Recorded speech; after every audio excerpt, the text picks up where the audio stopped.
What's going on, guys? Welcome back to another episode of Renegade Animation on the Renegade Pop Culture Podcast Network. My name is Mike. I will be your host for this evening. Joining me, as always, is my co-captain, Cameron. Howdy, howdy. And making his Renegade Pop Culture debut, please welcome one half of the Ramble On Movies podcast. We've got Eric Muller. Oh, thank you for having me, gentlemen. Happy to be here. Yeah, we're happy to have you. And this is going to be a fun one. We are talking about Space Jam and, of course, Space Jam: A New Legacy. So to kick things off, Eric, I want to start with you. What is your background with the first movie? Well, I was in the 7th grade when it was first released. So I was in that prime market they were looking for because I was still that right age group where Looney Tunes was still cool. And I know who Michael Jordan was, so I would watch anything with him in it. I remember forcing my dad to take me to see it in the theater. Nice. I don't think I ever saw the movie in theaters, but once it came out on VHS, I would pretty much watch it on a constant loop. Nice. Yeah, no, it was weird. Like that opening weekend, like everyone I knew had to go see Space Jam. Like if you didn't see it opening weekend, you weren't one of the cool kids. No, it's one of those movies that's like the 90s. Yes. Probably the movie that represents the 90s for people who grew up either at the very tail end of the 80s and then got to experience it as a young kid during the 90s. That's me. And yeah, it's a really good time capsule. that and a Goofy movie are like the two like definitive 90s time capsules. And they were both released like right in like the center of the decade. Yeah, they were. For me, of course, I saw it because I loved Looney Tunes. Of course, I was a kid. I watched them constantly. And then, of course, it was like, I knew who Michael Jordan was. It's like, okay, cool. But it's like that like reaction to Kingdom Hearts where it's like, oh my gosh, I don't care about this. You get to go to Toy Story World. Oh my gosh. It's that kind of thing. It's like, Michael Jordan. I don't care who this is. Bugs Bunny as a kid. And then it just left my mind like shortly after. I don't have any memories of talking about it with other kids. I don't really remember it a whole lot. And recently was just like the first time I actually touched it from 25 years ago. Good gravy. Yeah. Yeah. That is a while. So although I never saw it in theaters, like it was that movie I saw constantly on VHS. And before that, I'm pretty sure I was born a Looney Tunes fan. It was something I always watched growing up. Around my 4th birthday, I remember like I went to like a couple friends' houses and every time I went there, I was gifted like a stuffed animal of Bugs Bunny.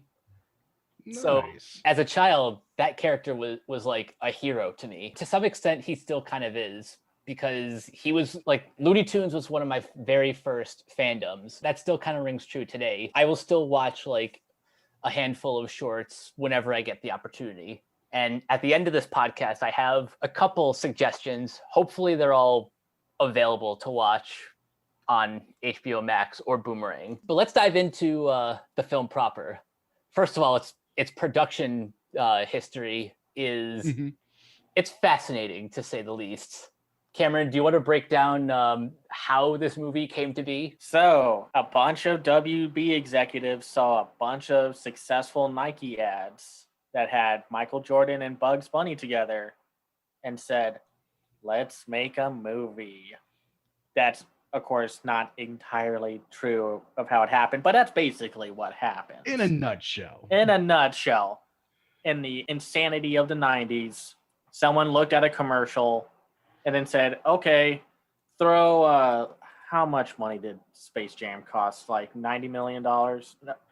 80 million. You were close. Yeah, $80 million. Put Michael Jordan on there because he's the hottest thing there and still is. And just see what happens. And it made like, how much did that? 250 million worldwide. Yeah.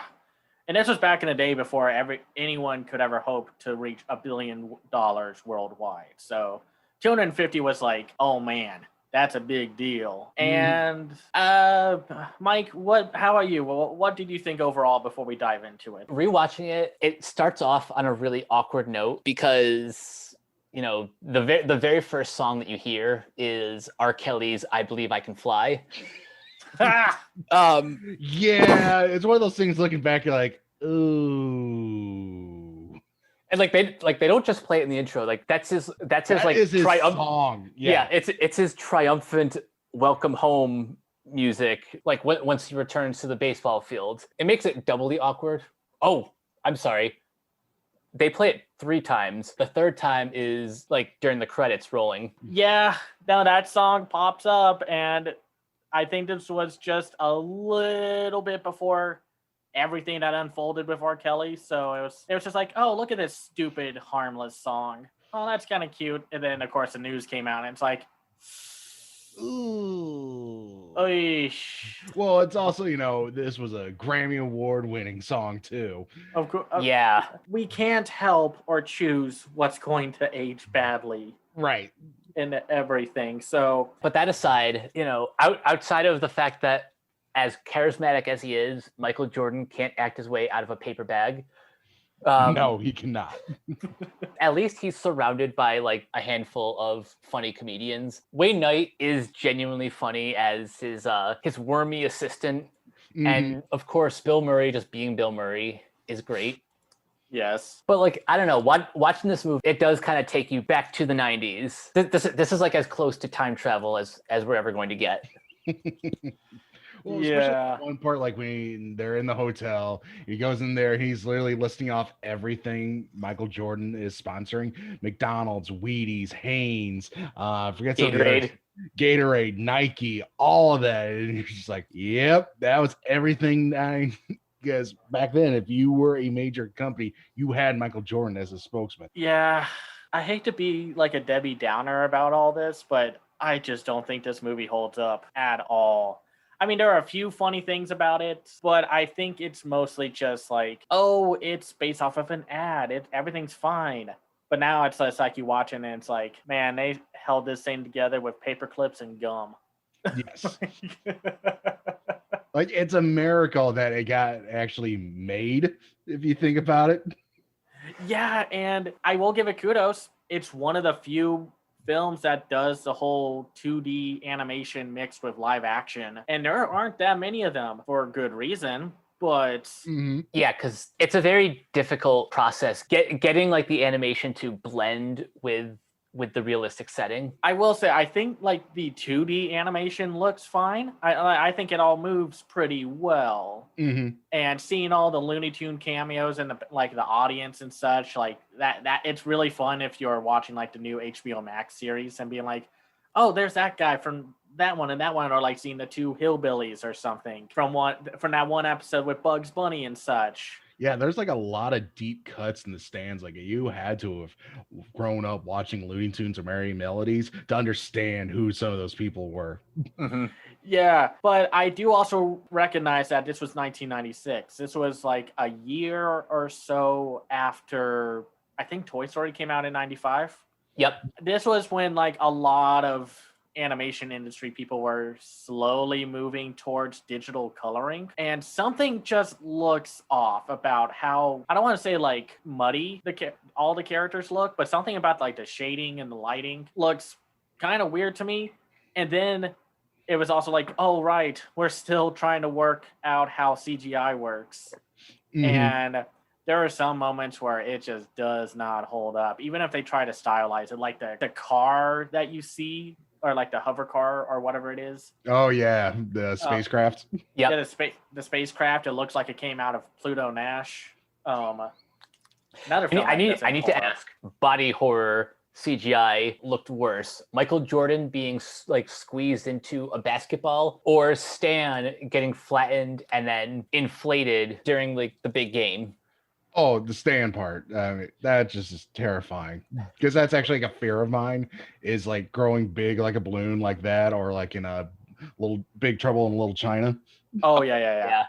That is a genuine fear. Yeah, no, it's tough. I think it's also because Michael Jordan can't act, so he can't portray like the pain and the cartoony nature of like when he's twisted and molded into a basketball. So you just see that screaming O face of his. through that whole thing, and it's like, oh, that's horrifying. No. Thank goodness we didn't try to make the Looney Tunes CGI during this time period. More on that later. I know, more of that. Yeah, we'll talk about the 2021 sequel. I think a lot of my problems with this movie is that it's a bare bones story, and the whole film trying to be like the shoulders of one of the greatest or the greatest basketball player. And I'm not a sports fan. I just know he's like Michael Jordan was just that big. Yeah, he's one of those pop culture icons that like you don't have to know a goddamn thing about basketball to know why he was a big deal. And just to rely on him to carry the movie, just no. I don't know here's the other problem with this movie. Describe what happens before the big game. Well, okay, you have a couple of montages, then you have that weird sequence where they have to break into Michael Jordan's house to get a pair of shorts and sneakers. Oh, with a badly composited bulldog. Yeah, you mentioned earlier about like trying to do the 3D animation back then. That's an example of it. And then let's see. We got the conflict of like the aliens having a terrible amusement park. And I can't even remember the names because Moron Mountain. Yeah, Moron Mountains. And who cares what the villain's name? He's just Danny DeVito as a goblin thing. Then they come down to I just realized how this doesn't make sense. The aliens come down. Do they like dig through the earth and the Looney Tunes live in this hollow earth kind of universe? Like it's like the Ice Age 3 situation where just a bunch of dinosaurs live underground. Apparently. Or like the Kong versus Godzilla or whatever. I will admit though, me being such an impressionable child, I used to think that like we really did have Looney Tunes living underground. Wouldn't that be great? So right. But yeah, it's like I don't remember Michael Jordan's children's names. I don't remember his wife's or the kids and the actress who plays Michael Jordan's family. And between all this, it's when Michael Jordan was trying to go through his like, I'm not a basketball player phase anymore. I'm a baseball player. And I know they were trying to be supportive, but they were more like jerks. It sounded so passive aggressive when they're like, good job, Mike. You suck, but you make sucking look great. Yeah. And then, of course, we meet the best thing about the movie, Bill Murray. As just in-universe Bill Murray, just being Bill Murray. Being like, man, I could be a basketball player. And it's like, no. It's like, come on, man. I mean, that's his whole arc in the movie. And it's him wanting to just be a basketball player. Retire from being a comedian. Yeah. Reminds me of when Eddie Murphy was just like, I want to be a musician. It's how we got My Girl Likes to Party all the time. We'll have to do something about that another time. And then, well, really, it just goes to Michael Jordan playing golf and then getting isekai'd into the Looney Tune world because the Looney Tunes are like, oh yeah, these aliens want to enslave us and we need your help. It's just not an interesting story until you get to the point where Michael Jordan gets warped into Looney Tunes. That's what every child in the 90s came to see. They just wanted to see. It's almost wish fulfillment for kids, like just to have someone like transport themselves to the wonderful world of Looney Tunes. And you get to see Michael Jordan play basketball at the same time. That was what you wanted in the 90s, because I was a sports kid back then. And because watching as a kid, I didn't understand some of the subtleties of it. Now as an adult, especially after watching the Last Dance documentary, I picked up on some very subtle things in that movie. Because Danny DeVito, his character looks exactly like the general manager of the Chicago Bulls, who Michael Jordan hated. So the whole subplot of if you lose, you become a slave to this guy. Really, there's some not so subtle messaging there, right there. Michael Jordan working through some stuff. That's interesting. Okay, well, I give him kudos to that for that little Easter egg. I think that's very interesting. Man, okay, so before we record this podcast, Mike asked how long it takes for Michael Jordan to get warped into the Looney Tunes world. And it takes about, out of an hour and 27 minutes and 48 seconds, it takes them 31 minutes and 20 seconds for the crossover to finally happen. That's a little long for a movie that has Michael Jordan. That's that short. Yeah, no, it's a short movie. I didn't realize it was 90 or like 80 so minutes. And that's a lot of time to take just to get to that point when nothing was ever that interesting. Because I do remember a little bit about the theatrical experience when I went to see Space Jam originally. A lot of kids were bored up until the Looney Tunes popped up on screen. Mm-hmm. And I'll admit, I did like the, like when Bugs interacted with the aliens at first. And he's just being so passive about it. Like he's doing that whole like, so does he have long ears? And they're like, yeah. Does he like hop eat around carrots? like this? Yeah. And they're like, yeah. Does he go like, and what's up, Doc? Like, and he like rests his arm on top of the squatty alien. He's like, and what's up, Doc? Yeah. No, never heard of him. I love when he does that in the classic cartoons. It's one of those gags that just never gets old. Yeah, Bugs is just a great character, like one of the timeless characters. And then it was kind of funny when they just vaporized the area around him. I think it could have been a little snappier. It's like they put a little too much weight behind his movements, but maybe it's also because I am so obsessed with how Sony does snappy animation these days and such, or have seen the current Warner Brothers animation output where they're just making 3D cartoons.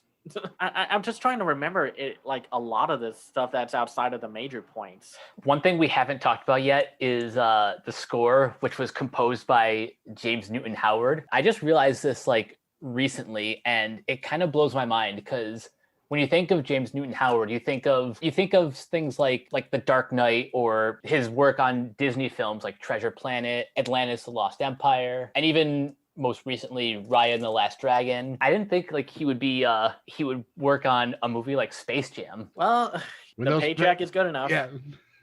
When they give you a number that you're willing to do it, you do it.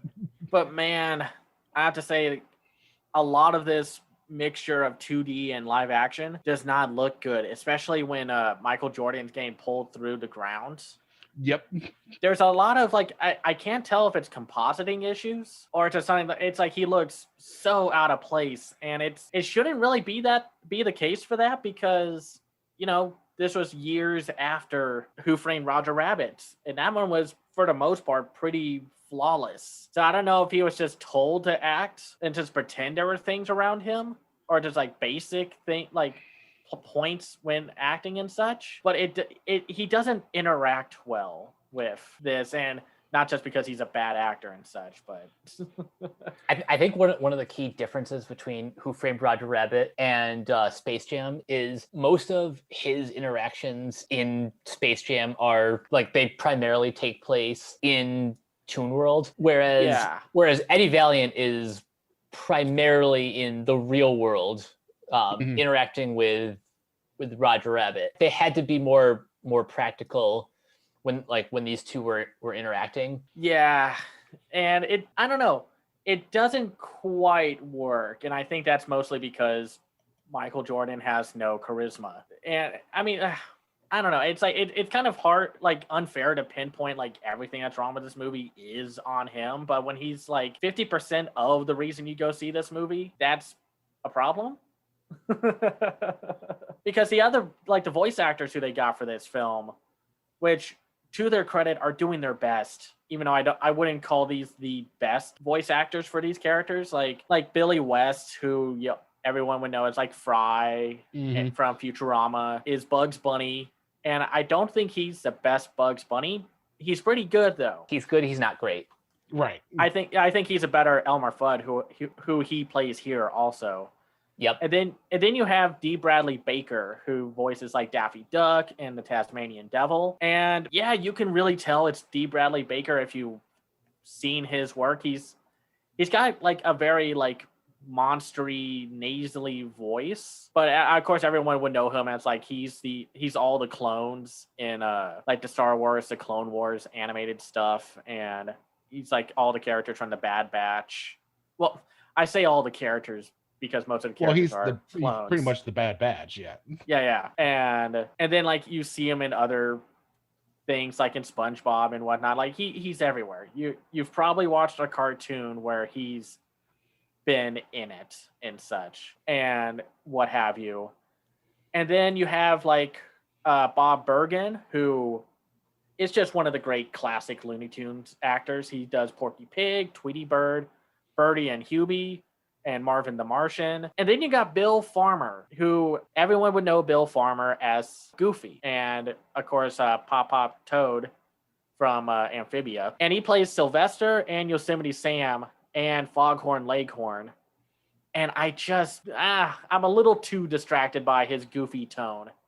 I think out of the characters that he voices, I like his Sylvester the most. I think I like his Yosemite and Foghorn the most.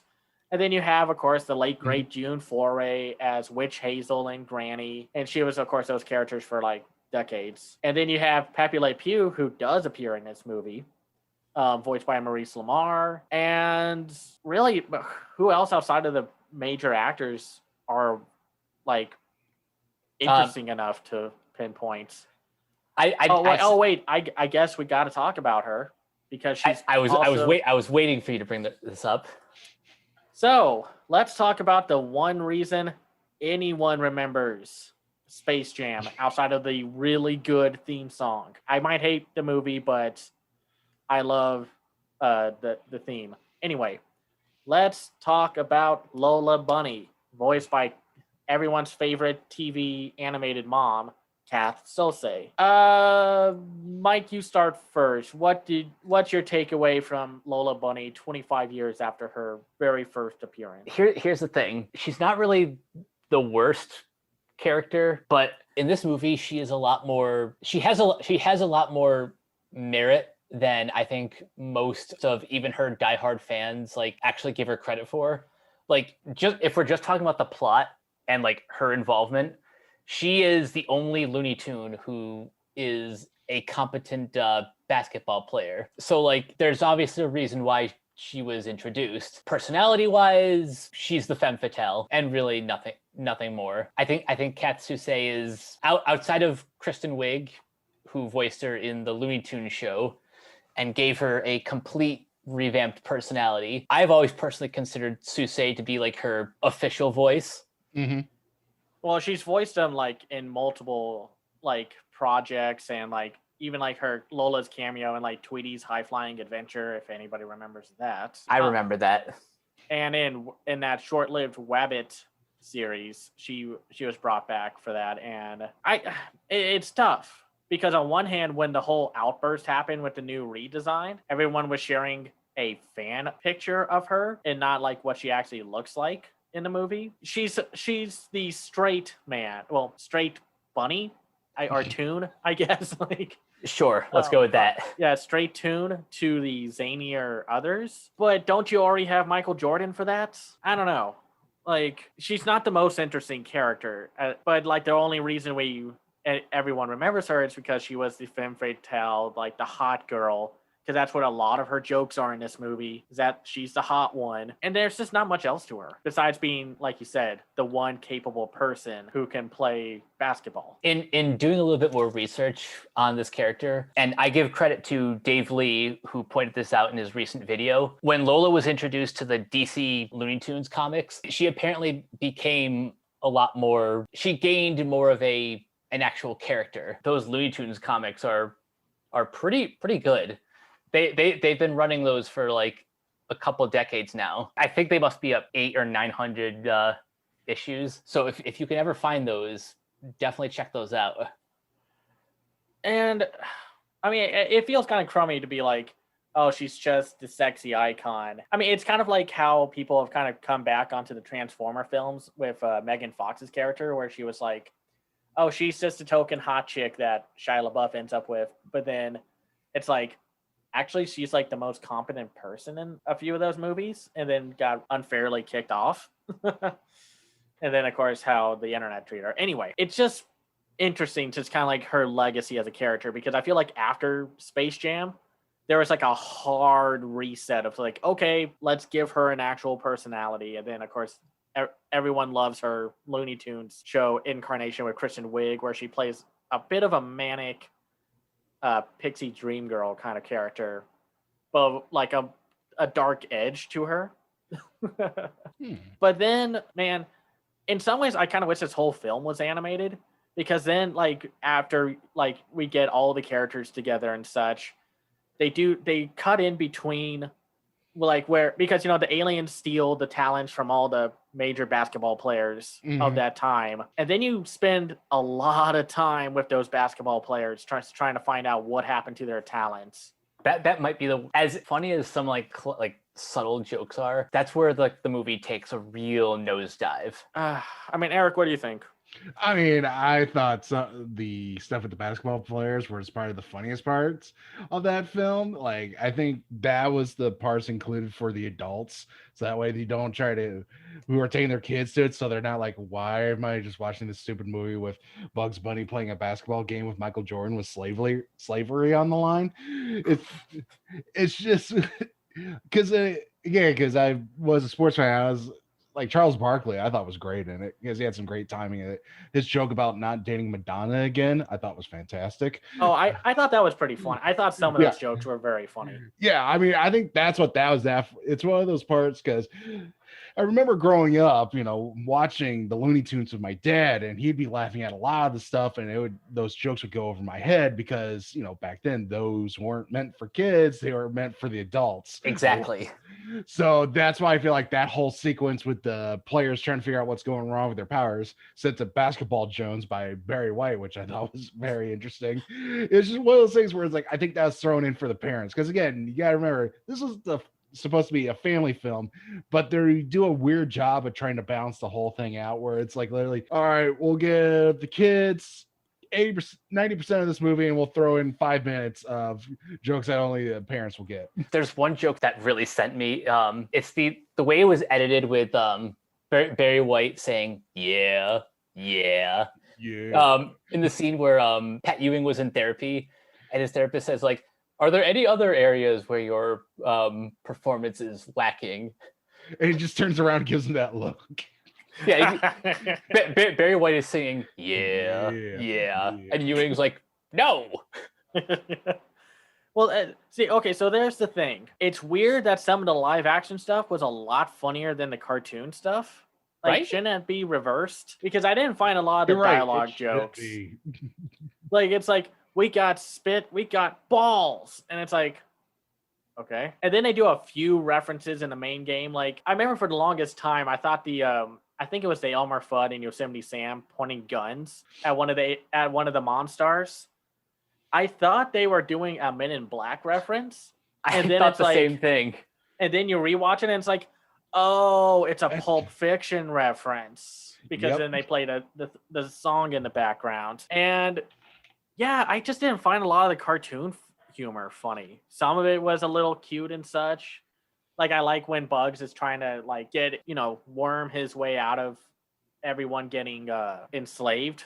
And he writes this book of rules, like, right on the spot. I always think those are kind of funny because they're just like, and it's right here in this, it's like, book of rules here. This is what we have to do. And because also that's like the closest to classic Looney Tune humor you would get. Yeah, and okay, let's talk about the game. So it takes about, I think, like the 50-minute mark where the game happens. Oh gosh. Which is weird because from that point on we really only have like 20 minutes left. No, not 20, 30 minutes.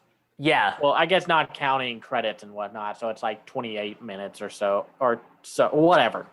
I always used to think like the game lasted a little bit longer because as it is, by the time you get to the game, it almost feels like we didn't have a second act. It's interesting because it takes a long time for the first act to wrap up, and then you get the second act, the middle part of the film where Michael Jordan meets the Looney Tunes. It's like, okay, well, I guess I understand what the situation is, and then it's just the game for the rest of it. What did y'all think about the game? Like the execution of it and such. Like, I thought some of the jokes were funny, but I didn't find all of them funny, and I didn't find it all that gripping. Mostly because it's like, why didn't they just do what they realized that they needed to do in the first place? Like, was it just because Michael Jordan was just like too stingy on like, no, you can't be cartoons in basketball. And it's like, dude, you're going against like 5 or so giant alien monsters. I would use every trick in the book if I were you. Because Jordan's ego wouldn't let him do it any other way.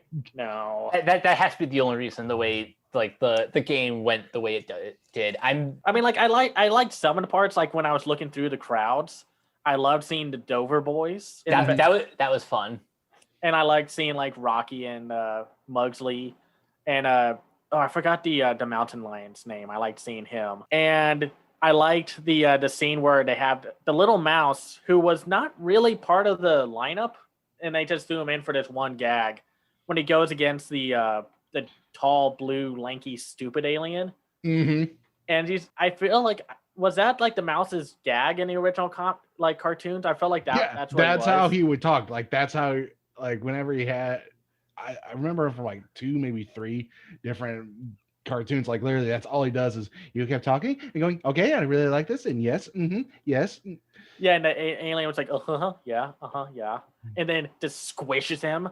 I'll admit, that was funny. I did like that one. But then everything else, like, they should have gone loonier with this film. And I don't know if it was like a timing thing or just technology or what have you, because the CGI doesn't hold up in a lot of this. I think it's a little bit of both. Like there's something about the execution of even when, you know, the tunes get to be more themselves, it still kind of feels like the animators are holding back. And it's hard to say whether that's just the technology being I mean, we have to remember that this was 1996, right? And it's not its fault if it couldn't do half the things that we can actually do now. Well, I think part of the problem with the game is just the story structure of it, because you know, you had the first half where, you know, it was like the traditional basketball game, as traditional as you can get there. Then you have that weird third quarter where Michael Jordan goes, okay, let's up the stakes. I'm willing to be a slave for you too. And then that's when they go, okay, now let's be loony. Let's have that great halftime speech with the, you know, Jordan's secret stuff. Yeah, even though I was just stay hydrated, kids. I'm sure if they had a little less control over the product, they would have made that Gatorade or something. Oh yeah, absolutely. Oh, probably. Because I mean, understandably, you know, it's, you know, Michael Jordan, and he marketed some of that stuff. Though I will say I did love like the scene where Daffy gets the ball and all the mom stars chase after him, and then he tosses it towards Granny. Yes. And all the mom stars tackle him. Like this movie is so inconsistent, but I love little moments of it. Like I love like when the aliens are looking at all the basketball players to steal their powers from. Mm-hmm. Like I love like how just like the woman's like, oh my god, what is this freakish individual next to me going on about?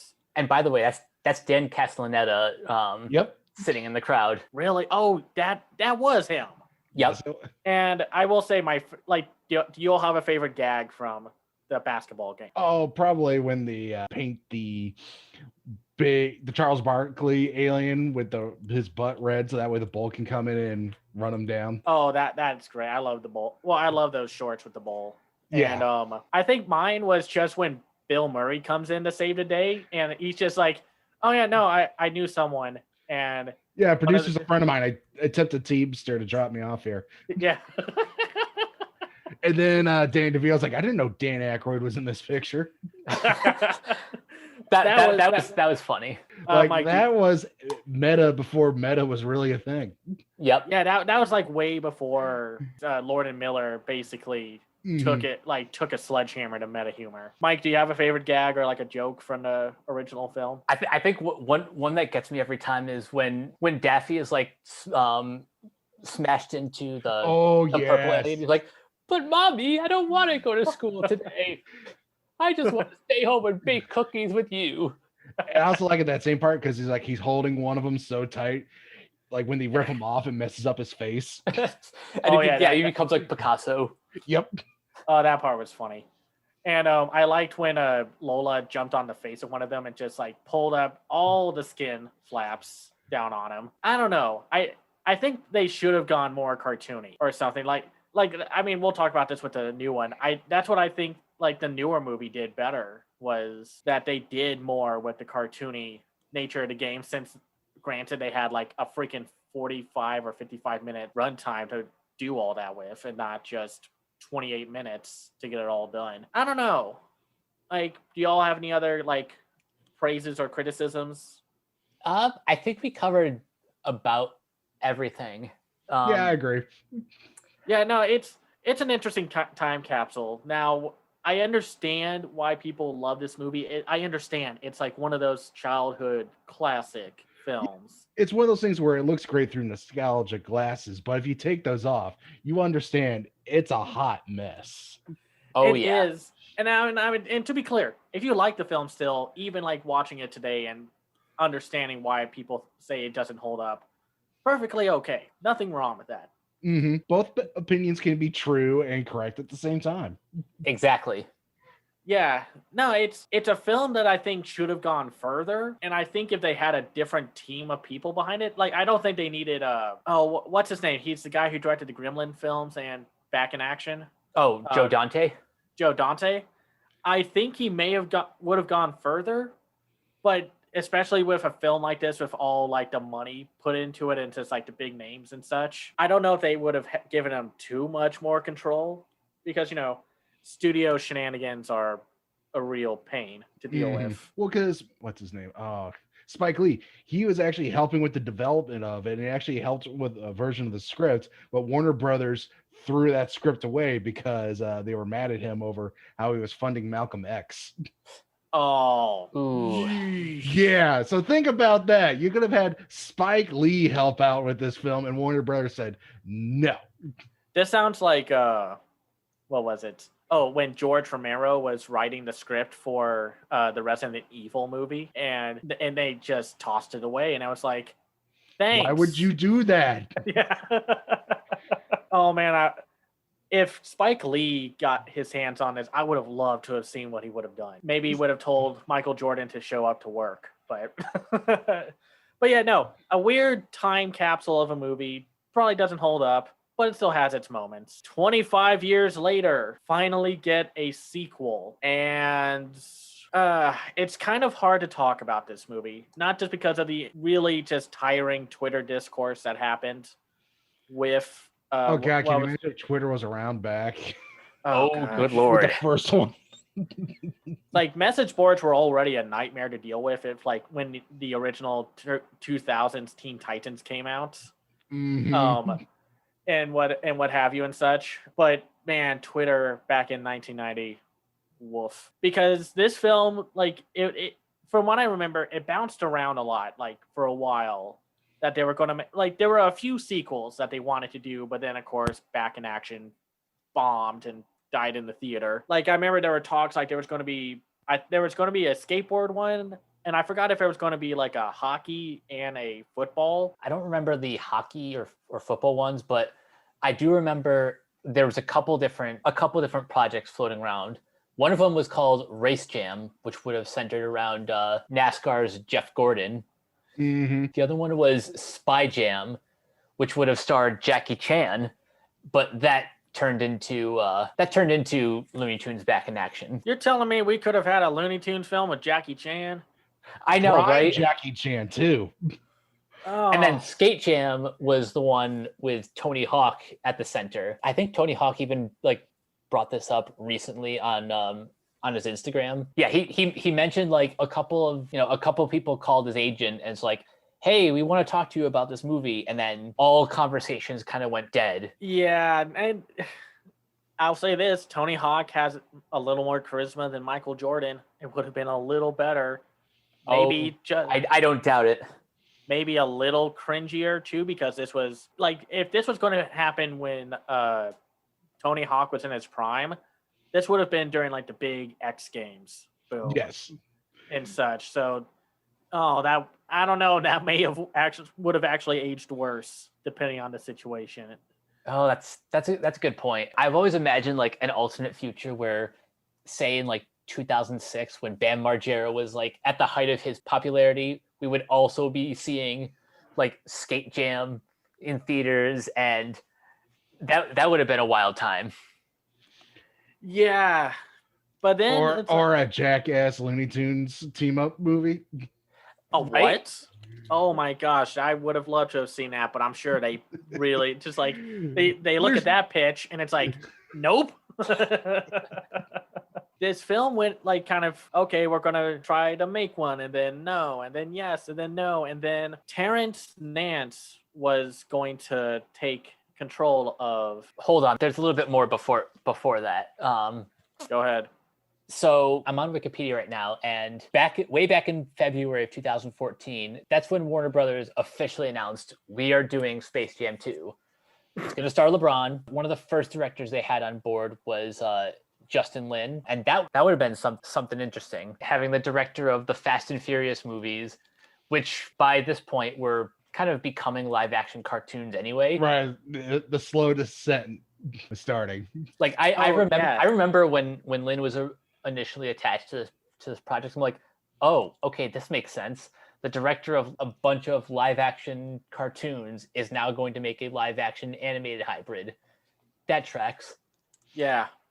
And then 2 years later, Lin was off the project. That's when Terrence Nance was brought on board. And then later that month, or a couple months later, Ryan Coogler was announced as a producer. And the saddest but very par for the course with Warner Brothers thing happened, where a couple weeks into production, Nance left due to creative differences, and Malcolm D. Lee stepped in to take over as director. I got a lot of thoughts about that, but I'll say this about Malcolm D. Lee: as lukewarm as I am with most of his movies, he directed a really underrated film in 2017 or 2018 called Girls Trip. 2017. Okay, yeah, Girls Trip in 2017, which really surprised me how much I enjoyed that one.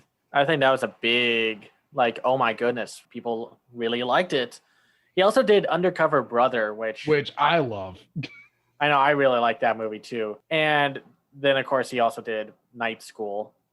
And then Scary Movie 5 and The Best Man. So, I mean, like, he's a talented director, but I think a lot of that is also, you gotta give him the right material. And I'm trying to find, like, this quote from Terrence Nance. Oh, here we go. This is what Terrence Nance had to say about leaving the project. My Uncle Al asked me if I remembered the Lone Ranger and Tonto. I said, yeah.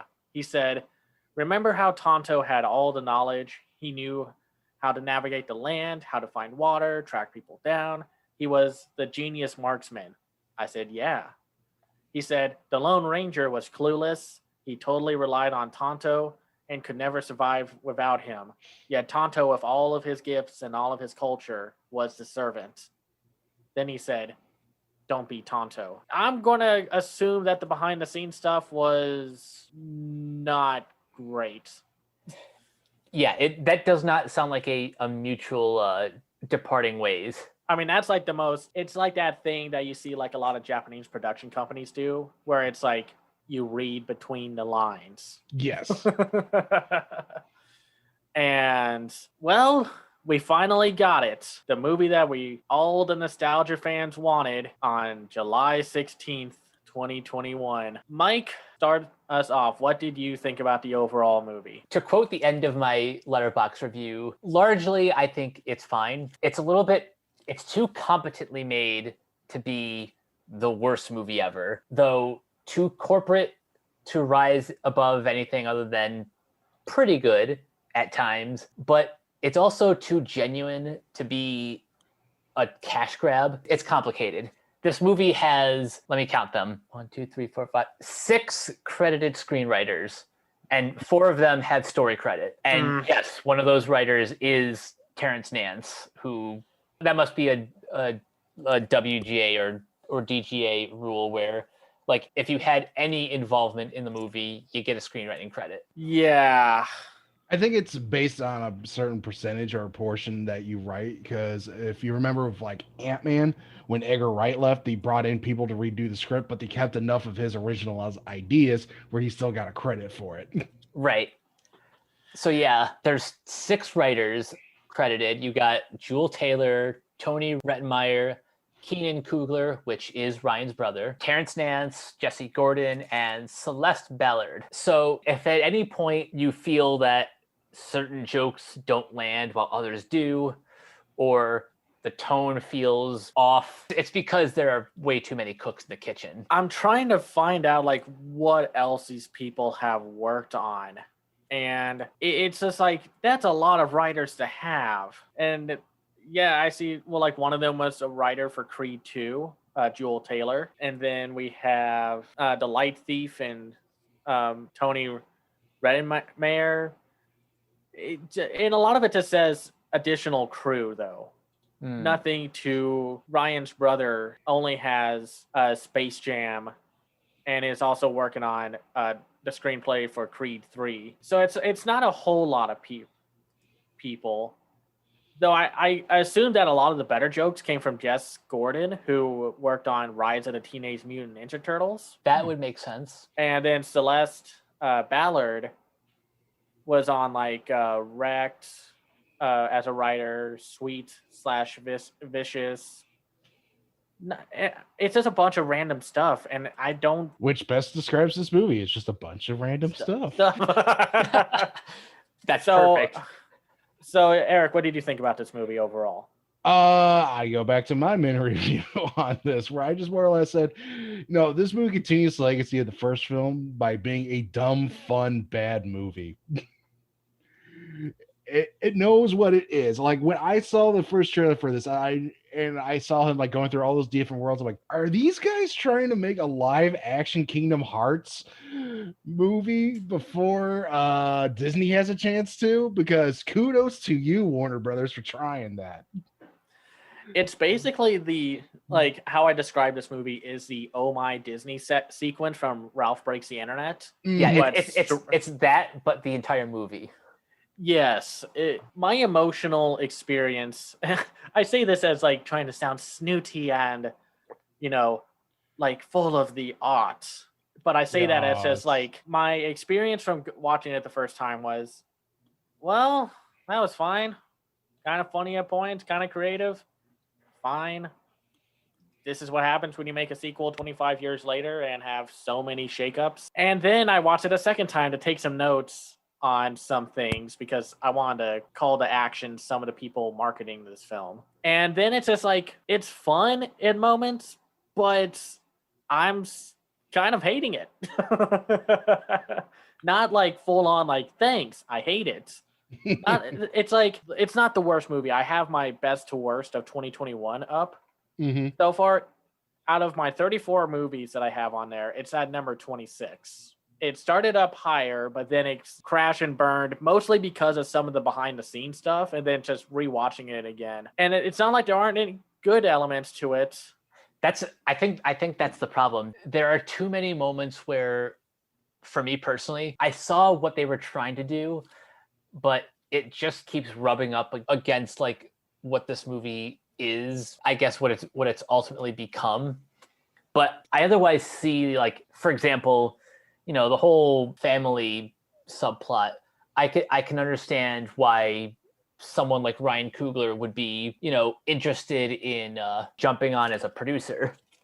Well, it's like at least it has a core to the movie, because what was Michael Jordan's plot in the first Space Jam? I don't really remember. Like, was he just not challenged enough as a basketball player? Because it's like, oh yeah, I'm the top tier honcho, I'm the big cheese, now I want to go conquer another sport. But then he goes back to basketball by the end of the movie. His arc in the first Space Jam is, well, to the Looney Tunes, he is pretty much just like Mad Max rolling into town. At least LeBron in this movie has a more personal connection, although it may or may not come off a little too on the nose, because in the intro, during I guess one of either like a game or a practice, he's sitting on the bench playing a Looney Tunes video game. Oh, I know exactly what he's playing. He's playing Bugs Bunny's Crazy Castle. Oh, wow. Yep. Yeah. And first of all, that's the first note I took. That friend giving him the Game Boy with the game in it, that's not as great of a gift as you think it is. I mean, first of all, I love the Game Boy. That's not the problem. You give him a C-tier Game Boy game, and not Super Mario Land or Kirby's Dream Land or something. It's just kind of like, hey, I cared enough to give you my Game Boy, but not enough to give you a good game with it. And I will say, at least they played a song that matched the time period that it was taking place in, because I looked it up, and Ghetto Superstar was from 1998. So at least to me, that made sense more than I Believe I Can Fly in 1970 something when Michael Jordan was a kid. And then probably one of my favorite jokes of the film is that little cutaway in the montage. Well, first of all, I love the little like rotoscoped animated sequences like that they would trace over LeBron James with. Like I thought that like it was a much flashier looking montage sequence, but I love the part where you see him be like, you see this? I do this all for you, Cleveland. And then it directly cuts to him to a news report saying like, and now LeBron has joined the Los Angeles Lakers. It's like, I swear someone in the editing team wanted to take a small jab, like who was a Cleveland fan. Right, a Cleveland fan who's like, I appreciate you bringing us a championship, but I will never forgive you for the decision. No, well, and it's just thought that was very funny. Just like a great edit gag. Oh, no, I thought that was a good, whether it was on purpose or not, but yeah. Yeah, but it does feel like someone in the editing bay was really spiteful. And it's like, I can't do anything in real life that's legal to you, but I can do this. It's one of the best shade throws that any editor could have done. Right. And then we go through the boring, drawn out, long time to get to when the movie actually kicks in. Because first of all, movies, stop trying to pretend that you know what making video games is like. Just stop it. I was a quality assurance tester. None of that, what I saw, was accurate. Sorry, I'm just putting that aside. I know, like, we make fun of Michael Jordan for just being a walking brick wall of charisma. But LeBron has no excuse. Like, if we're taking this into like continuity, especially with like the cameos that show up in the film, he has acted in 2 movies by now: Trainwreck and Smallfoot. I mean, granted, they don't really say what time period this movie takes place in. I don't know if it's 2020 or 20... They say present day, so. Well, I know that, but it's just like, okay, but what's present day there? And all because of a Smallfoot cameo that I see in the background of the game later on, but I'll get to that. So, did something happen between here and then? Because LeBron is just wooden. Like, he has like the same charisma as Michael Jordan. And I don't know if that's just like something that he chose to do, or the director just wasn't paying attention, but I don't know. What did y'all think of LeBron's performance? I think the main problem is his arc is taken a little bit too seriously. When you watch him in Trainwreck, he's a lot more comfortable because he's playing himself. I mean, he's playing himself here, but he's playing like he's like Bill Murray in Space Jam. He's just playing a caricature of himself in Trainwreck. Well, yeah, Trainwreck, he's working off of Bill Hader, which is always easy to do because Bill Hader is so good at being able to act and also make other people better in scenes. Right. That ain't that the truth. It's just like he doesn't have any of that charisma, and Mike, I think what you said was correct. This movie takes it too seriously when it's just like, and I get it, they want an emotional core with like him trying to bond with his son. And even though this is current day, and he's just like, man, you can't make a living off of video games. And it's like, excuse me? Like, I'm sure you live near the guy who made Minecraft, depending on where the location of that house is. So, excuse me? It seems like that, and like that sort of dialogue that kind of reeks of, how do you do, fellow children? Oh gosh, that's what it does. I will say there was one good gag with the older son getting constantly whacked by the basketball machine, like shooter, where it's just like, man, I just want you to have a ball. Boom, boom, ow! And then like when the mom's telling them to come in, and the son that has the turmoil with his dad, it's like, what are we going to have? Spaghetti and meatballs? and then the kid gets hit with the ball again. I thought that was kind of cute.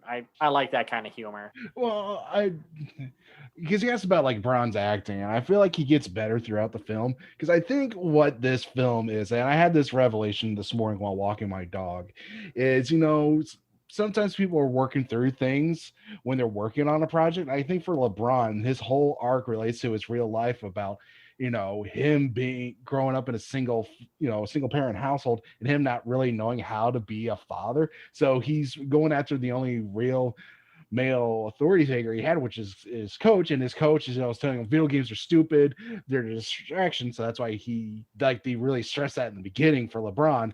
But this is also a continuation in real life when he is trying to be like a real good father for his kids, but he still gets dunked on by the national media for going a little too in on it or making a fool out of himself supporting his kids. It's just like this weird like thing where I'm like, this is LeBron saying, look, I'm trying my best to be a good dad. That's something I can appreciate. Like when actors and filmmakers kind of bring in real life elements to their films.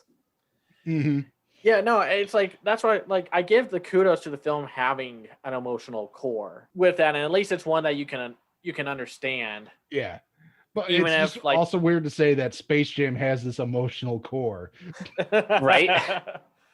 I mean, it's not a strong emotional core, but it's a core. That's more than you could ask for from the previous film. Even though also, yes, I do agree. LeBron does get better.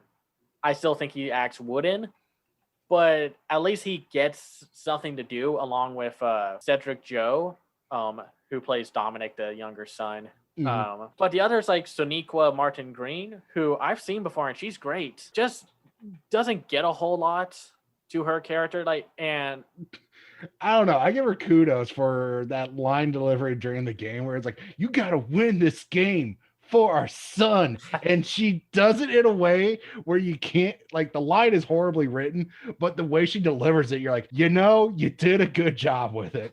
You did the best you could. Yes. Actually, that's very true. I do like the line where she's just like Dom,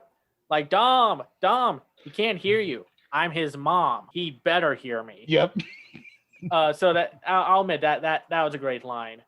And then I feel bad for Sayar Wright. He doesn't have a lot to him. He's the older brother. And then Harper Lee Alexander. I think she only gets who plays the youngest daughter. I think she gets one line in that whole movie. At most. Yes. Anyway, which is interesting because it's like the exact opposite than like the kids who play Michael Jordan's kids, where they had a little more time, but not enough. I mean, I don't think they had enough screen time as LeBron's kids in this movie, but they had more to do within the screen time that they were there. Of course, they were there to help Bugs get the shorts and such. But let's talk about the best thing about this movie. Don Cheadle as Al G. Rhythm, the only guy to show up to work. Pretty much. He understood the assignment. Yeah. That he did. He was a lot of fun to watch. And I like Don Cheadle. I think he's got a lot more range than I think a lot of people give him credit for, or that he's given. Because I understand he's played a lot of more serious roles more than comedy. Mm-hmm. But we have to remember he was also in the Funny or Die Captain Planet skit. So he's not a stranger to comedy. And there's at least a creative angle to the algorithm being the villain, even though the meta-ness of it doesn't work, since I'm wondering if this was made, the algorithm was made as a villain, not just because of algorithms running websites like YouTube and the web and such, but more just I forgot when this happened, but I remember Warner Brothers was trying to copyright an AI system to help them make movies. People kind of misunderstood that to think an AI is taking over the role of a studio executive. And that's what I kind of thought that the gag was.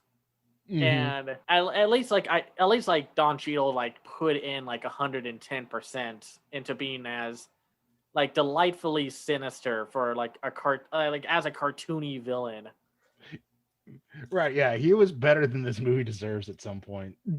Oh, he he was way better than what this movie got. And then I didn't care for his little sidekick character, Pete. I don't know what that thing was, and I thought he had the worst CGI out of anyone from the movie. It was a cute idea, but not really good execution. Agreed. Agreed. And then we get some of the weird, awkward cameos when we go into like when LeBron was like, "We're going to talk about this movie thing at Warner Brothers, and we're going to go there." And then they watch the algorithm do the pitch meeting, and then you see Steven Yeun and Sarah Silverman completely wasted. Like it's like all through that part, I was like, is Steven Yeun going to do his "Sorry to Bother You" character or his like mayhem character or something like that? Just like, please give me something. And no, he's just there to smile and wave. Sarah Silverman gets a little more, and I feel like some of her stuff was improv, but I don't think it was very good improv. Like after LeBron goes on his little thing, like, man, this is kind of creepy that an AI can cop likeliness. Because I mean, doesn't LeBron make a joke about like, you know, having an athlete going into movies isn't a great idea. Yeah, it never works. I understand that joke, but it's also like, you've acted in 2 movies at this point. Your character from Smallfoot shows up in the background of the Space Jam game. Like, that must mean that in that universe, LeBron does not voice his character from Smallfoot. Apparently not. That just threw me off a little. It threw me off more than it should have, but it's always just one of those like moments where it catches you off guard when you think it shouldn't have. And that's kind of one of the problems of like having so many screenwriters. Like you end up losing track of like what lines should stay, what lines should be tossed in the trash, and it just kind of becomes a jumbled mess. And then we get to the part like where like LeBron and his kid are zapped into the Warner server. Is that what it's called? The serververse. The serververse. It's like Warnerverse 3000 or something. Yeah. It felt like a play on like HBO Max. Though they did take out that line from the first trailer where he's just like, I bet Will Smith doesn't have to deal with this with his kid. Which that would have been funny to keep. I don't know why they took it out. I thought that was that's a great line. And then so this is one of the things I took notes of. How long does it take for LeBron to get sent to the Looney Tunes world? 25 minutes and 44 seconds of the 1 hour and 55-minute runtime. What is with these 2 movies and just not getting there fast enough? Because you don't see the Looney Tunes until you don't see them properly until about 26 or 27 minutes in, like when LeBron meets Bugs Bunny. Oh, about that.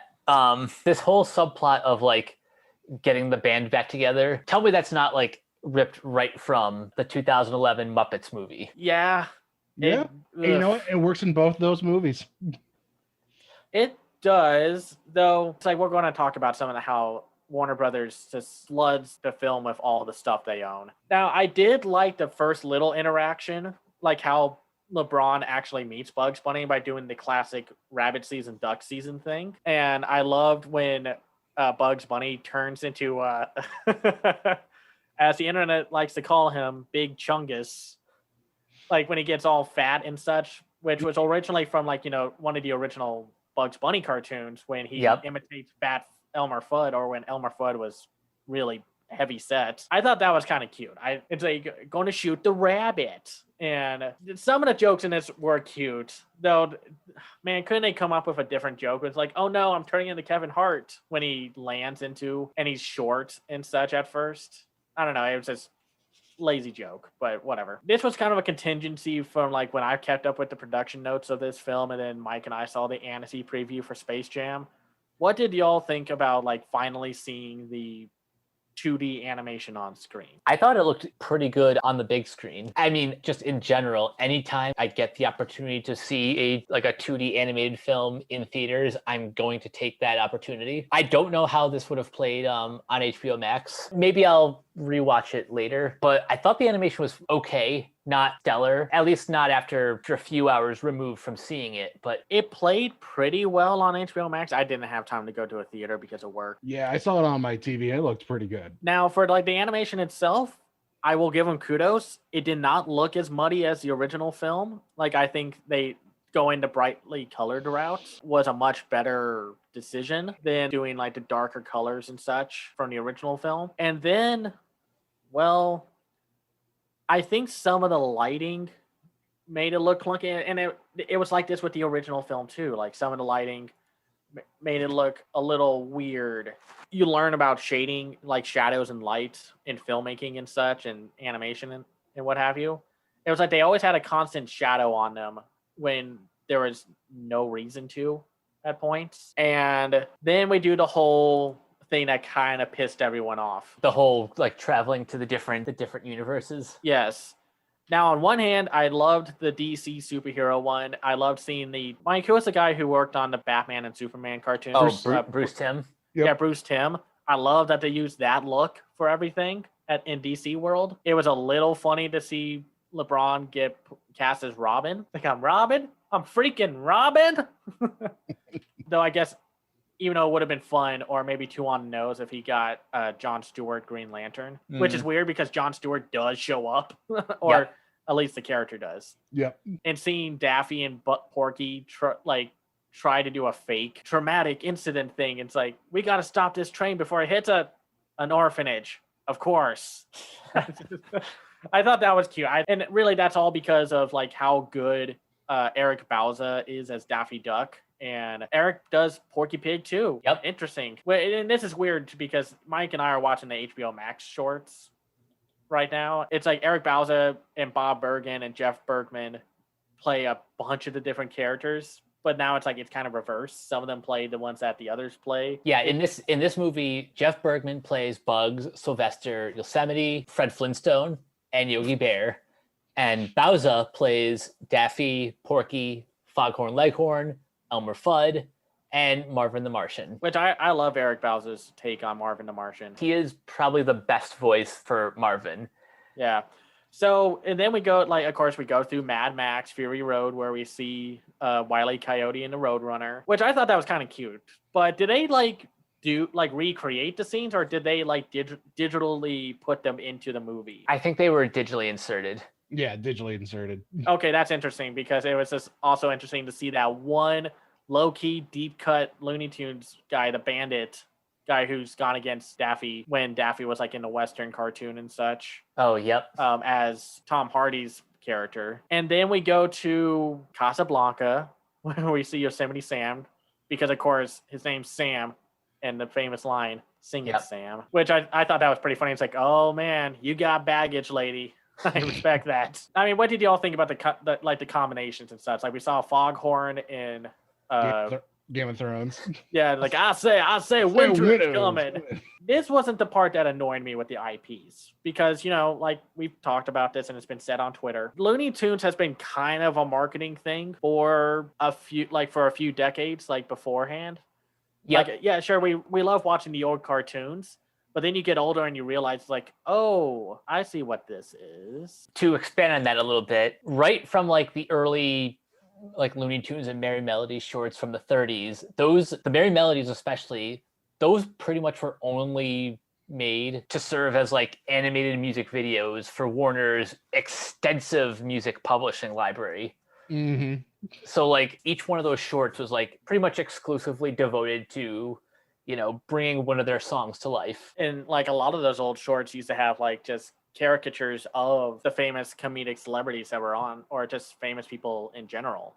Yeah, like how many times did they do a caricature of Humphrey Bogart or Peter Lorre, James Cagney, etc.? Yeah. So this is nothing new for Looney Tune and such. So that's not really the big problem. Though I do have one question. Mm-hmm.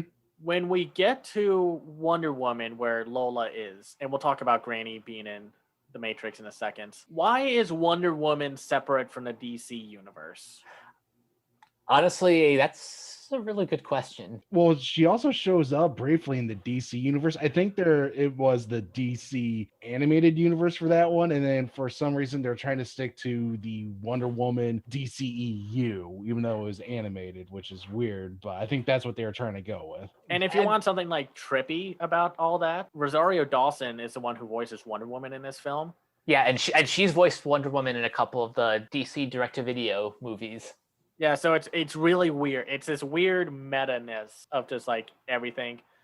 And then of course, before we get to the major one that kind of pissed people off, let's talk about Granny showing up in the Matrix with Speedy. Which, first of all, good job on Gabriel Iglesias as Speedy. I thought that's perfect casting. I love Agreed. him. And then Granny being played by Candy Milo. Granny is kind of an interesting character in some ways. It's just like how she's portrayed in this movie because she's played up as like the scene stealer, I guess you could. That's how you can put it. Didn't care for the Twitter line. I thought that was kind of but it was cute. I that didn't really bother me, though. I can understand why it bothered people with Taz being with Rick and Morty. Even though I thought that was probably the best joke out of all those. That was my favorite one. I agree. I just like, wait, hey, here's your badger thing. We're done doing experiments on it. Oh, geez, I just can't get what was in there out of my brain. It's like, it's your problem now, suckers. I kind of hope tonight's episode of Rick and Morty makes fun of that, even for just a second. It actually shows him testing on Taz. Yeah, no, well, I hope so, because this was the interesting part. Rick and Morty is the only Adult Swim / Cartoon Network character to make a cameo in this movie. We don't see like the characters from Dexter's Lab or Powerpuff Girls or like Johnny Bravo or like Samurai Jack or like even Aqua Teen Hunger Force. Well, I mean, what was the age rating for this movie? PG. Yeah. Okay, then that makes the Rick and Morty thing even weirder, even though that was probably the best joke I've heard from Rick and Morty. Because you know how I mentioned earlier in the first Space Jam, like that whole segment with the NBA stars was for the parents? Yeah. This joke was meant for the parents again, because hypothetically, if I had a kid, they'd probably be old enough to see Space Jam, but I'd be the one appreciating the Rick and Morty joke. Right. That's a good point. And then they do the whole Lola Buddy and the Wonder Woman thing. Which I thought was actually great. Yeah, the animation there was great. I love that art style, yeah. And I loved it was like a lot more like reactions and just like animation to her than like when she's outside of that world and when everyone gets turned into CGI. Like I love like when Bugs is like, "Hey Lola," and she's like, "Oh no." It's like that Turning Red trailer when like the little girl gets the note saying like your mom's here, and it cuts to like a horror film kind of take when she's like looks at the window and such. And I thought that was very cool. It was probably one of my favorite scenes of seeing the Lola do the whole Amazonian trial thing. Now, like, what's next? Like, okay, so here's the other note I have. Out of the entire movie, it only has for 2D animation, including the major part there, the 30 minutes that it gets to get to the big game, and the little bits that you see at the end. 24 minutes and 12 seconds total. Wow, that's it? Yeah, of 2D animation. And it's because this will probably kill any Lola fans. It takes 42 minutes and 53 seconds for Lola to finally show up proper. Because she shows up like when Bugs is doing that whole Shatner terrible Star Trek impression joke, like the little icon and such, but proper, like during the Amazons, 42 minutes. And then when we get to the CGI part, which is about like an hour total into the movie, the amount of CGI animation total is 25 minutes and 33 seconds. So it's actually about even. It is about even, which was interesting because I think we were all wondering, like, were they going to pull a sponge out of water and so much of it was going to be 2D and then the last half was going to be CGI. But this was also like total of like in between and not counting all the big CGI cameos and people and the audience and such. Or just like when the algorithm does the pitch thing, which I thought that the animation there was done very well. But yeah, let's talk about the other part that kind of threw people off. The CGI looks of the Looney Tune characters. What did y'all think? I thought they looked okay. I think what kind of saves it is the fact that Bugs is like very explicitly against it, and of course Daffy being Daffy is like, I look expensive. Eric, what did you think? I thought it looked pretty okay. I thought some of them looked better than others. I thought Taz probably looked the best out of everyone. I think Taz did have the best look because everyone else, like the more humanoid characters, like Elmer Fudd and Porky Pig, looked a little too smooth. Mm-hmm. Same with Granny. Now, I'm not going to talk about the Lola design. I thought she looked fine. Let's just keep it at that. Well, she looks like a person who can play basketball, so good for her. And Yeah. be an Amazonian. Yeah, but yeah, I agree. I think Foghorn looked good, and I think Marvin looked pretty good. But then you got cases like Gossamer, which they gave him a mouth, and I know like he had a mouth, but for the 2D cartoons, he was just like eyes and a big thing of fur. He's like eyes, it's like some eyebrows and fur. Mm-hmm. And I don't know, his 3D design looked weird. I think if they just took out the mouth, I would have been fine. I think what really drags down some of these designs is the fact that they're using fairly realistic textures on characters who should not be using them. I think if they went the route of the Tom and Jerry film, like from this year, where they just looked like cel-shaded CGI models instead of these weird, awkward CGI, like realistic stuff, it would have looked better. Do you think they should have kept LeBron animated? Like they just turned his 2D model into CGI, or do you think it was they had to? I think they had to like to I guess turn him back to normal.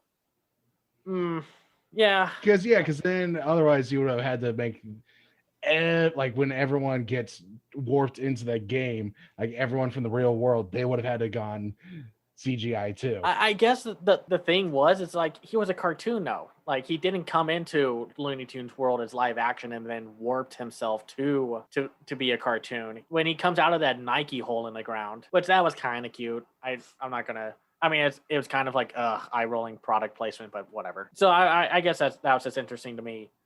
Now we don't have the Monstars, but we have the Goon Squad. They don't leave much of an impression. I think it would help if I was a bigger NBA fan. You know, I would know who these players are. But since I don't, all I can really comment on is their CGI appearances, and I kind of see what they were going for, like making them look like kind of out of this world and monstrous. But I think like compared to the Monstars, they just kind of took it like a little bit too far. Because I might not remember all the individual name of the Monstars, but you remember the Monstars. Mm-hmm.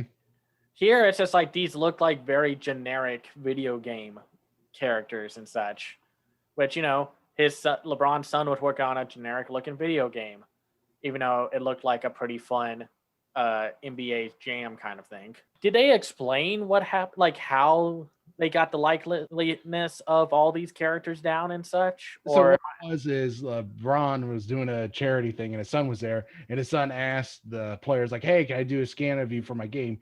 And they're all like, "Oh yeah, sure."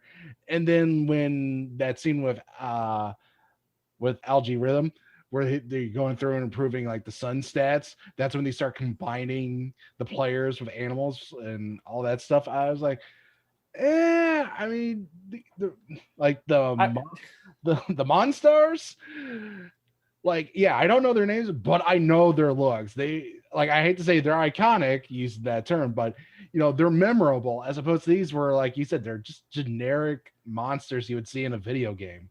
Well, which is funny because they made a Space Jam, a new legacy game, which is not an NBA Jam arcade style sports game. It's a beat 'em up, and now it's just like you see that game, and it's a beat 'em up, and the Goon Squad show up as bosses. So it's just like, okay, so was that decision made before the game was made, or was it like in co-production and such? Like that's how a lot of movie tie-in games are like, and what have you. And then they kind of give up on it. Well, it's weird. They don't pick a consistent theme with the the Goon Squad. Mm-hmm. Because at least the Monstars were all just kind of big ogre like trolls and such. Here it's like you got a Birdman, you got a Spider Woman, you got a Snake Woman, but then you got a guy who can control fire and ice and water, and then Kronos who can control time.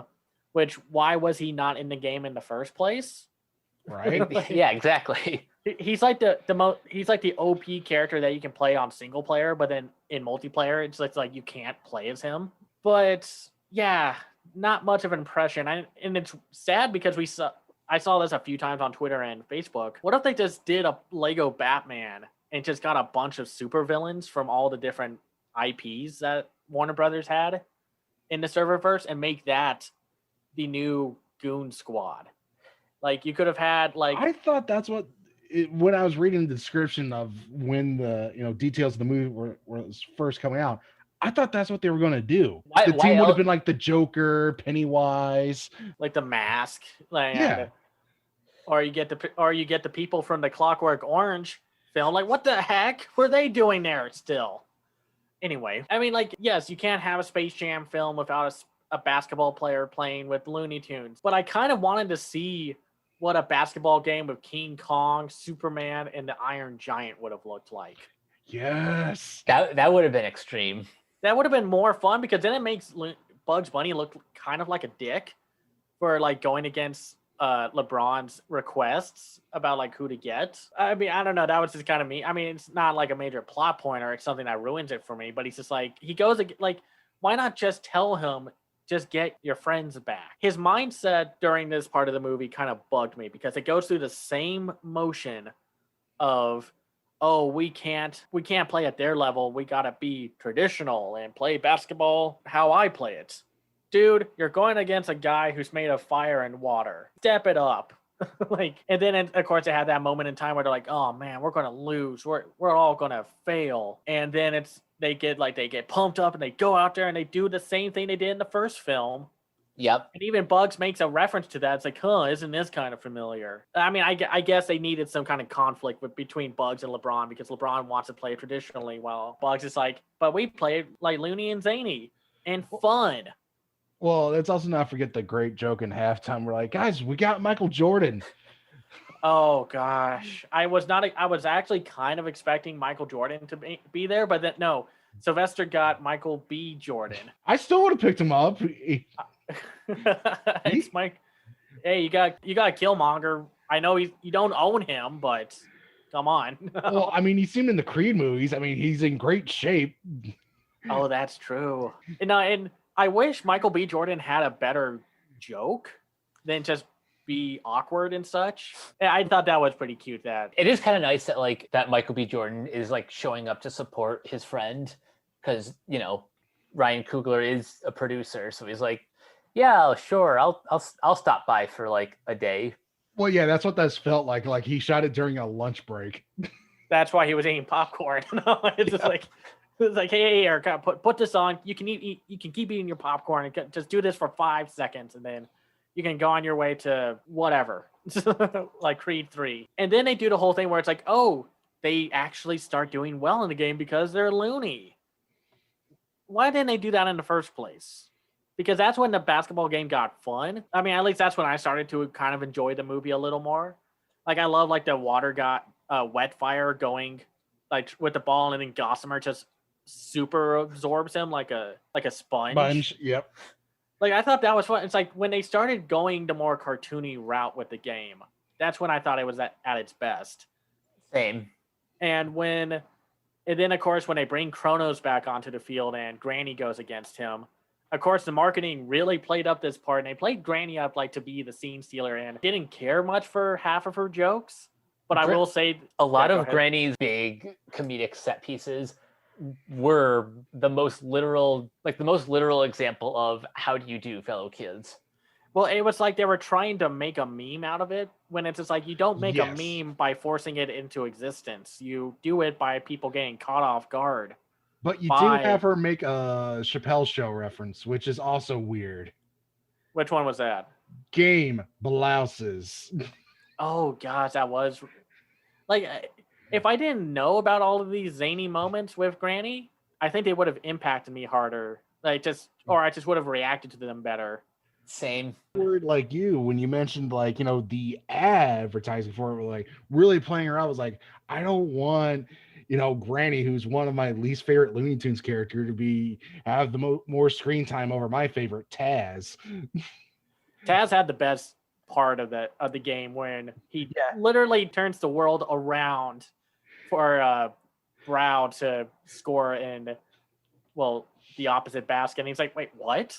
Like I thought like when they put the gags on, that was great. Like when he's about to slam dunk another shot and Bugs does an old-timey reporter thing and stops him in midair, and he's like, wait, what? I think that was my favorite part of the second half, when Bugs acts like Bugs. Yes. Yeah. Like when the Looney Tunes act like the Looney Tunes, it becomes a Looney Tunes movie. Wow, what a novel Weird. concept! Like, or like when Tweety has the ball, and it's like, "Do you have your ticket?" Because the 1150 is about to arrive, and then the bird guy gets run over by a train, drawn out by a fake tunnel by Wiley, which that was great. I liked that gag. And then of course we have like the one that showed up in like I think the second trailer where Wiley Coyote does that multi-ball thing, which I thought that was pretty great too. But then they stop it because the movie's got to get serious again, and it's just like, okay, all right.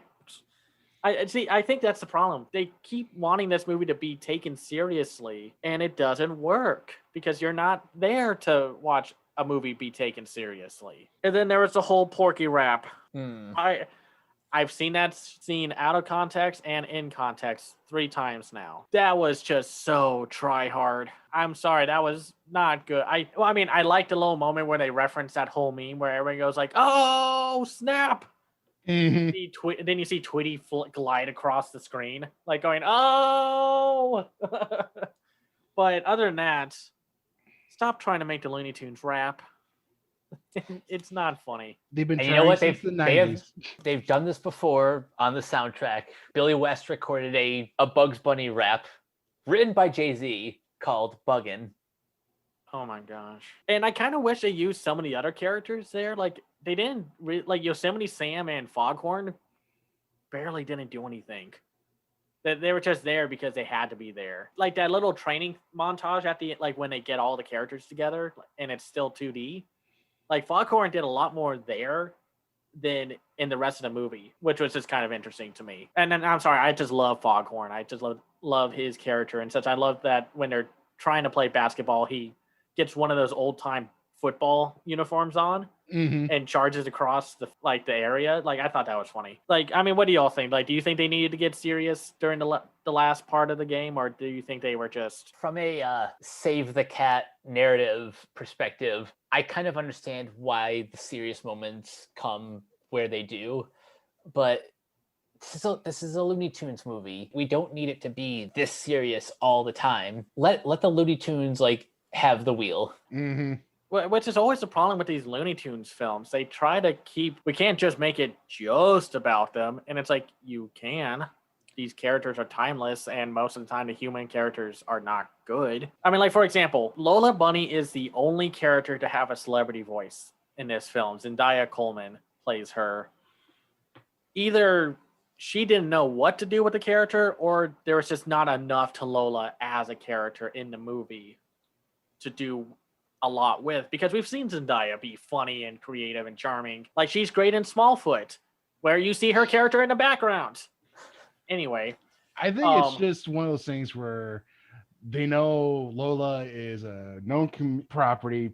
Fanboys love her, so let's just go ahead and get a famous person to voice her, so that way again we can get people, butts in seats. Which really seems unnecessary because yes, you have Katsusei right there. I believe she even like had all her lines like recorded, but Hollywood gonna Hollywood. They have to have the celebrity to bring in the 25 or 26-year-olds who are going to see this movie by themselves. No, and to be clear, I love Zendaya. I think she's great. Like I like her in the Spider-Man Homecoming films as MJ? As Michelle, as MJ, and because I like that kind of snarky sassiness that she brings to the character, and I like her like more wholesomeness with Smallfoot with Michi. Sorry, I had to say that, or else people are probably going to bug us about it. But I mean, like, I don't want to like single her out as the worst of the celebrity voice actors, because it's not her fault that she's not like Fred Tatasciore or Eric Bauza. And to level it out, the basketball players that the Goon Squad mimics do voice their own characters, and they're not great either. So it's like all the celebrity casting was not great. Now, what did you all think about the IP flood? Like, there's that one scene that the marketing loved to play up where they show like King Kong, the Smallfoot characters, the Flintstones, the Iron Giants, just all these characters flood in to make up the audience, which I thought that was enough. I don't think they needed to bring a bunch of real life people in, even though they had to bring in LeBron's family. So I guess No, that's I why like they. the flood. I like that image. I loved, seeing all those properties come out. My problem was they were just so distracting during the game because for a lot of them, their makeup and costuming was so bad it was distracting me. Like Mr. Freeze looks no different than any of the ice walkers from Game of Thrones, or the guy they had as Jim Carrey's mask. Like I think they just had a mask of him smiling the entire time. It looked creepy. It's almost like they weren't like with some of the live action characters. They pretty much look like theme park cast members. Mhm. Like, but as far as like the flood of IP, that really just reminded me of like an updated version of in the original Space Jam when we see like the line of cars going to the stadium. That's just like a modern version of that. Yeah, that's what I thought I was thinking too. No, but it was just interesting to see all, like, you see Captain Caveman, you see the Jetsons, you see the Flintstones, you see Jabberjaw, you see Yogi Bear, Magilla Gorilla, you see Space Ghost, not Adult Swim Space Ghost, just Hanna-Barbera Space Ghost. You see Blue Falcon, you see Dynamite, you see the Thundercats, which was kind of interesting to see in the background. And I will say, as much as like the algae is still the best, still love the punchline where it's just like, King Kong has nothing on me, and King Kong's just like, right, like the how dare you? He gives like the am I a joke to you look. Yeah, he does. Now, in terms of the animation, I thought they looked good in CGI, like a lot of characters. Like I said, like the Hanna-Barbera stuff. I still thought it was a little distracting to see the Iron Giant be so recklessly running. I mean, I get it. He's just the image and such, but it's like I kind of understand now why people had such an issue with him, like in Ready Player One, and then in this movie, when in one of the best animated movies of all time, he was not that reckless until when he thought the kid died and what have you. But still, I thought I think some of the characters had looping animation, because it seems like at points they never quite reacted the same way to what was happening in the game. And some of them look kind of dead, because it's like, oh, they'll be far off into the background enough. You won't see them. Who cares? But since I was watching this to take notes, and it was just interesting to me. I'm sorry, this is an animation thing for me. So I did notice like a couple of repeating reaction shots. Well, I noticed that too. I mean, I feel like that's what happened. Like they just filmed everyone, even like the live action people, to do a few minute loops and then do a few exclusive ones. And then just press and replay. Yeah, pretty much. And I understand this movie costs a lot of money, but it 150 million. But it also seems like a very cheap thing to do. But whatever. Cameron, I want to get back to your point about the Iron Giant. I thought it was more disrespectful in Ready Player One because they made him to be a weapon, which he doesn't want to be, as opposed to this one. Yeah, he's running around, but I mean, it's not like there's a city nearby or anything like that, because it's the abandoned Looney Tunes world. So I was more okay with that. But no, I thought it was more disrespectful. That's true. It was more disrespectful in Ready Player One. Yeah, right. That's true. I'll take my comments back from that. Now, out of all of the forms or algae Rhythm could have taken, he just chose a slightly uglier CGI muscular look of Don Cheadle. I know, right? Really, that's the best. That's the most creative you could have come up with. It's kind of like in Aladdin when Jafar goes from like the Sultan to, it's like instead of Jafar becoming like a powerful genie, he just kind of becomes like a slightly taller version of himself. Yeah, it's like there's a lot of creativity with this film at points, and then they just kind of cheapen out, and ugly CGI Don Cheadle does not look good. I thought that was the weakest looking thing there. Why would he not like take a little bit of everything from the Goon Squad or like something like that to be a little more creative instead of just weirdly body proportions Don Cheadle? This movie plays like the first film, has the same story beats. I don't know. I just kind of felt underwhelmed more than satisfied with what happened, especially with the fact that they build up this glitch from the beginning of the film to this, because algae Rhythm turned the big basketball game into basically quote unquote live action version of the Suns game, and then they bring back the glitch. Bugs takes the hit and does the glitch, and then he dies, but then it's just like, oh wait, I'm a toon. I don't die. It felt like a very bad emotional point at the film. Yeah, they definitely botched that. Yeah. And again, that's what happens when you have 6 writers and you have no one looking over. It's like, hey, wait a minute. We introduced this element. We can have this happen, but like we're on a crunch period. WB is not going to credit everyone in the film, so we better do our best so they can put our credits in the film. For context, someone got left out of the credits who worked on the film, a character designer. Got left off the credits, so screw you, WB. Stop doing that. They apparently do that a lot. Yeah, they're bad. Yeah. One more positive note I want to end on. I think having Ernie Johnson Jr. and Lil Ray Howery as the commentators, as like the commentators, that was genuinely a great decision. I agree. And I guess I'll say one more part I liked was when Don Cheadle was just like, if the Goon Squad wins, you all stay here forever. And Daffy's just like, well, at least we'll be okay. Oh, and by the way, the tunes, they'll be deleted after this, so okay. And then everyone gets mad at Daffy. Yeah. Again, Don Cheadle, man, you are way too good for this movie. But yeah, in general, like after talking about it, our journey through the new legacy, what did y'all think about the? Well, like, what are your final thoughts? Eric, I'll let you go first. Like I said at the beginning, like this is Space Jam. This is not like, you know, they're redoing Casablanca or doing The Godfather. It's Space Jam. It's the sequel to Space Jam. So as long as it's a stupid, entertaining film that, you know, you could watch with your kids, or you could just shut your brain off for an hour, at least this time, an hour and 50 minutes, just in whatever opinion you have on Space Jam is the right opinion, because it's like a mad fever dream where you're not exactly sure what you saw, and you might have to see it again but the second time you might see something completely different. All right, Mike, what did you think? At the end of the day, I kind of take the pizza approach when it comes to any Looney Tunes property. This may not be the greatest slice of pizza, but it's still pizza. You still have the Looney Tunes there. And when they are in their element, those are some of the more memorable moments. But like the movie as a whole is a mess. It really kind of suffers from the lack of a singular vision. But like whatever my opinion is, it should not dissuade anyone who either hasn't seen it and is still excited, or has seen it and loves it. Like, your opinion is your own, but if you ask me, I think this movie is kind of a mess. Yeah.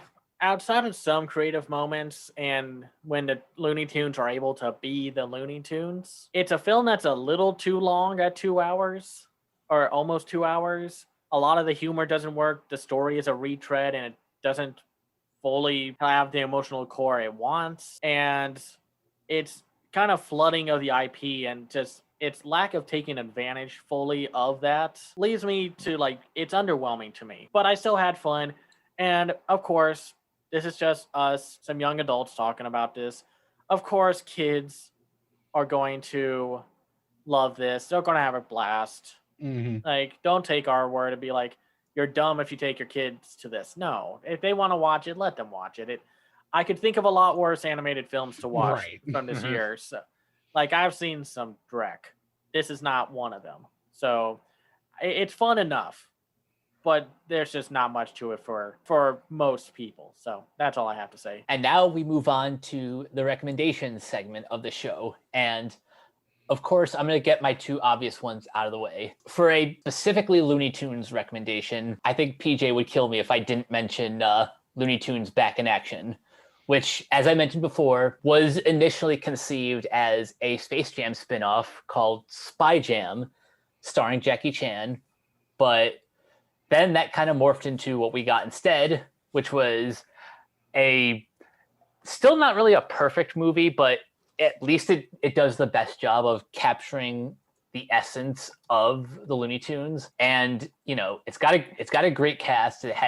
It's Brendan Fraser, Jenna Elfman, Timothy Dalton. It is just a wild romp of a film. And obviously the best example just in general of the whole live action animated hybrid, Who Framed Roger Rabbit. It's one of the most groundbreaking movies of all time. And it's because of that movie that Disney was emboldened to take animation like very seriously. That movie's success led like directly into, oh, so next year we're doing The Little Mermaid and it's going to be a big hit, kicks off the Disney Renaissance. Yeah, what's not to love? Now, for me, my recommendation, since we're still going through the big anime season of this summer 2021 season, I'm going to recommend 2 comedies. Now, these are dark comedies, so you kind of have to gel with the premise that both of them go for. And they're pretty much like you gotta have to love the idea of the premise, or else you might not get too much out of it. So here are the 2. The first one is called Life Lessons with Uramichi Onisan. So picture this. You're 26, you're late 20s, early 30s and such, and you had a promising career as a gymnast. That career is put on the back burner as you are made the athletic host of a very middling, just not big children's show. It's like a Barney kind of thing. And then you've done it for a few years now, and instead of like wearing a proper smile on your face and such, the smile you have is holding back all the crippling anxiety, depression, and midlife crisis you would have at this age period. And you just let it slip to all the little kids that you're on with the show with. And that's basically what Life Lessons with Uramichi Onisan is. It's a bunch of young adults who are kind of stuck on being on this kid show for a career because they can't do anything else. But it's just the reactions to it all, how Uramichi will break character while they are literally recording, and the director is not stopping him to do so. He'll talk and he'll have like a raspy voice at one point, and a kid will be like, "Uramichi Oni-san, why is your breath so raspy?" And he's like, "It's because of all the long nights of drinking." And they won't call cut or anything like that. They just let that roll. And the kids don't know any better. So that's how the comedy works. You kind of have to be in the right mindset of this show, or else you'll probably go into a depression spiral, depending on where you are with it.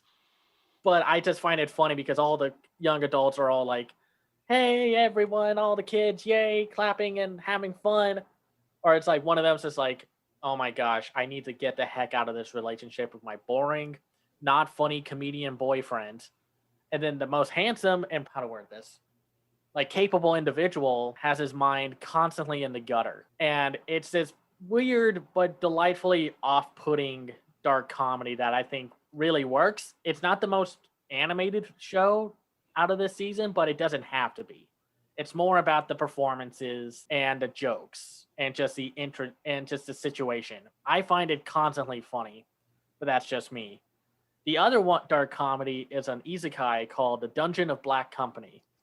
It's about Kenji Ninomiya, who is like a rich socialite a-hole, aka described as a NEET, not in education, employment, or training. He didn't do anything to really know what a hard day's work is.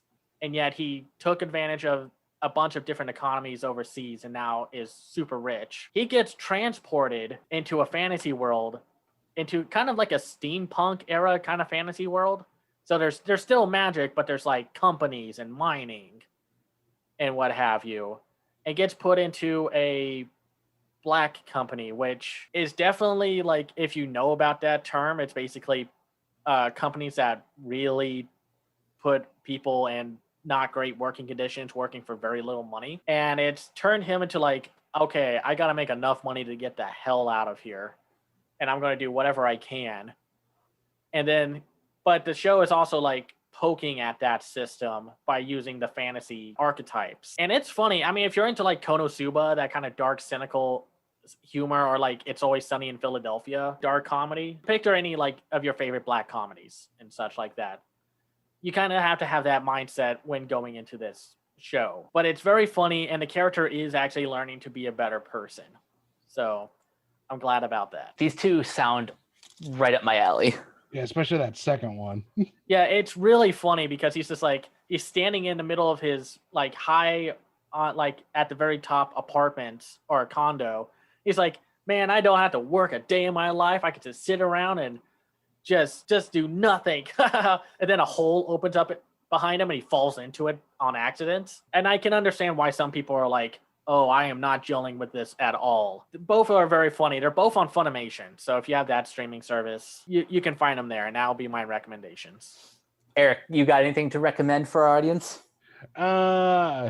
Here's the thing, the expression preaching to the choir, but I'm going to be doing something here because I'm assuming maybe, hopefully, someone who will listen to this has never actually watched The Iron Giant and needs to watch The Iron Giant. Because again, even though it's a classic for animated lovers out there, it's still not widely known. And as we were talking about him earlier, I was like, there's still some people out there who haven't watched that movie. So if you're listening to this and you've never watched The Iron Giant and you have HBO Max, please do watch it. It's beautiful. It's amazing. Funny thing is, next month at my local theater, they're screening the signature edition of The Iron Giant, and I'm going to try to go to one of those screenings. Nice. One other recommendation I have that Cameron and I talked about last week. We talked about season 2 of the new Looney Tunes cartoons on HBO Max. And if you're ever curious to check out all of the classic shorts, you can find them on HBO Max, on Boomerang, or wherever you happen to stumble upon them.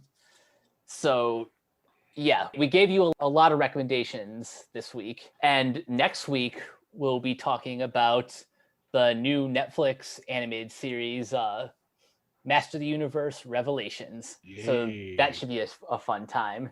We'll also be talking about Words Bubble Up Like Soda Pop, which is the anime film that's coming out that same week. So yeah, that'll be a fun one. That brings this episode to a close. Eric, thank you for joining us on this one. Thank you, gentlemen, for having me. It's always because the whole point of having a podcast is to get invited onto other people's podcasts. So I appreciate you guys sending me the invite. Absolutely. No problem. Now, before we head out of here, Eric, where can everyone find you online?